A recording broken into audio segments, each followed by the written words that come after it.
ఈ ప్రపంచంలో ఏకంగా భూమి మీద ప్రయాణించింది చీక. ఎస్ఆర్ కనీసం ఎస్ఆర్ ఇంకా కొంతమంది మౌనం మనం చూస్తున్నట్టు చూస్తున్నారు. హ్యాపీగా ఉంటామే కదా ఇక్కడ దాకా వచ్చింది. అదే లేనప్పుడు ఎందుకు ఈ జన్మ ఎందుకు ఈ క్లాసులు ఎందుకు వచ్చాను? నిజమా కాదు? సృష్టిలో 84 లక్షల జీవరాశుల్లో చీక చిరుతుకులు పరిగెత్తినంత వేగంగా ఈ భూమి మీద ఏ జంతువు పరిగెత్తారు. అవునా? ఆ దానిలో ఉన్న గొప్పతనం ఏంటంటే దాన్ని తీసుకునే శ్వాస.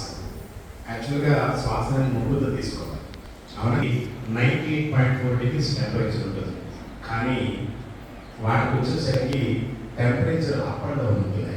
ఒక స్టాగ్నెంట్ టెంపరేచర్ ఉంటుంది చిరుతుకులకి. అతను పులి, సింహం, చీక, నక్క, కుక్క, తోడేలు, నాలుగుతో దాహం తెచ్చుకున్న ప్రతి జీవికి, అంటే మాంసాహార జీవులన్నీ కూడా నాలుగుతోనే ఎక్కువ దాహం తెచ్చుకుంటాయి. దానికి కారణం ఏంటంటే బాడీని కూలింగ్ చేసుకుంటే నాలుగు